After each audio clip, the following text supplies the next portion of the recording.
همه فیلم الان آره بگی همه رو میگیم.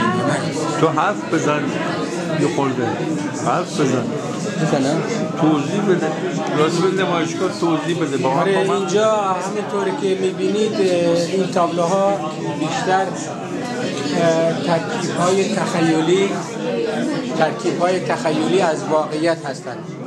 واقعیت‌هایی که در واقع اینجا با من نیستن. این واقعیت‌ها خیلی دورن.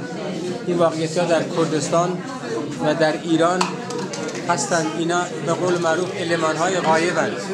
من المان‌های کارم اینجا نیستند و کارهای من همش ترکیب‌های تخیلی از واقعیت هستند. این کارها از سال 1983 در واقع زمانی که به فرانسه اومدن شروع شدن و تا امسال 2016 یعنی 30 سال ادامه پیدا کردن. این مجموعه کارها که نمونه های از کار من هستند در واقع همطور که می‌بینید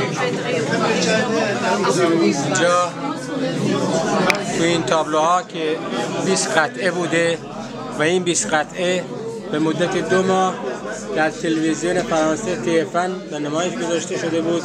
این در واقع تراژدی زندگی کرد هاست. کردستانی که سرشار از خشونت و بیرحمی و جنگ بوده و هست. در اینجا نتونستیم 20 قطعه رو به نمایش بگذاریم، بنابراین ما فقط 7 قطعه رو در اینجا به نمایش گذاشتیم با مجموعه کارهایی که انجام گرفته.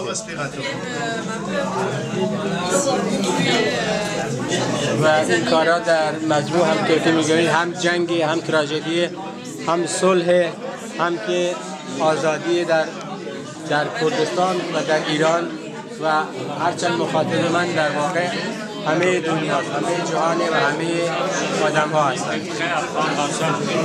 در این سری از کارها همطور که ملاحظه میکنید کارها مربوط به کوبانی هستند. اینجا آزادی شهر کوبانی رو نشون میده. این کار روزی که کوبانی آزاد شد و این تابلوی بغلیش در رابطه با سالهای 67 سالهایی که فکر می‌کنم کسی آن را فراموش کنه و به عنوان یک نقطه سیاه در تاریخ کشور ایران باقی خواهد ماند. در اینجا شما طرح‌هایی رو از زنای قهرمان کوبانی می‌بینید که در مبارزه نابرابر علیه خونخوارترین دشمنان بشریت یعنی داعش شرکت کردند و سرانجام آزادی رو برای کوبانی به ارمغان آوردند.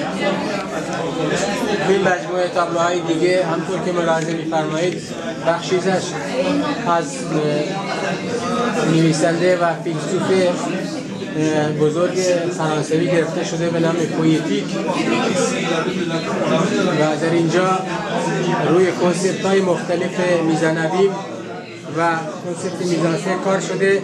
در نهایت چیزی که بهش میرسیم این است که کردها علیرغمی که زندگیشان سرشار از تراژدی است اما همیشه زندگی را با رقص و شادی و پایکوبی و با امید به آینده تمام می‌کنند.